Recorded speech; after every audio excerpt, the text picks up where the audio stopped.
Tara na mga kabengers, samahan niyo akong muli na magluto tayo ng crab and corn soup with noodles. So ayan na nga, 'di ba? So kakaiba yung ating niluluto. So hindi siya pangkaraniwang soup lang. Syempre nilagyan na rin natin ito ng noodles. At ayan na nga, nagpainit na nga tayo ng mantika sa kawali at nilagay na rin natin yung butter. So hayaan lang nating matunaw. Habang tinutunaw natin yung butter, isunod na nating ilagay yung ating sibuyas, 'di ba?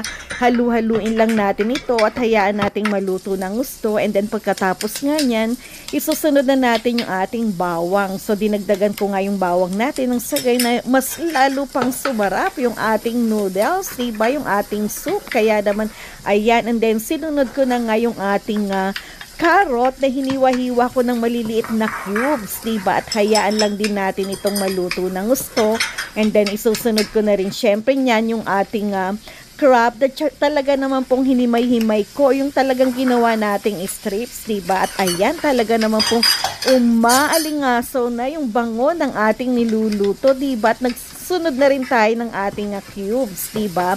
And then, syempre, hayaan lang natin. And then, ayan na nga, sinunod ko na nga yung ating corn, yung creamy style corn yan, diba? And then, hayaan lang natin. And then, syempre, naglagay rin tayo ng tubig dun sa ating lata nang sa gayon ay masimot natin yung cream. And then, of course, maglalagay tayo ng tubig para na rin sa sabaw ng ating soup. Kaya nga soup diba? Kaya kailangan natin itong dagdagan ng sabaw, diba?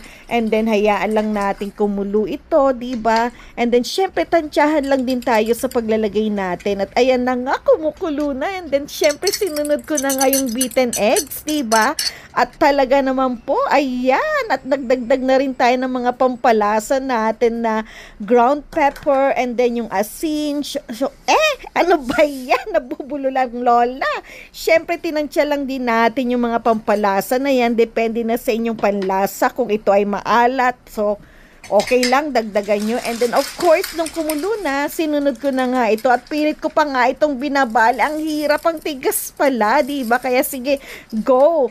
Hinulog na natin to sa kumukulo nating soup, diba? And then, syempre, nung kumulo, naglagay na rin tayo ng sesame oil, na ito yung chili, may chili yan, kaya gusto namin may anghang, diba? Talaga naman pong pagkabango-bango. At ayan, kumukuha ako, nadulas pa, talagang ayaw magpahuli ng mga noodles diba? At syempre, ginamitan ko na ito ng ating fork nang makuha ko yung mga noodles na yan at kailangan natin siyang tikman. Talaga naman pong itsura pa lang, katakam-takam na at kumpleto na yan ito yung parang na, kumpleto, hindi na kailangan magkanin, di ba? Yan lang, okay na sulit na yung ating lunch or dinner. At syempre, kailangan nating tikman yan.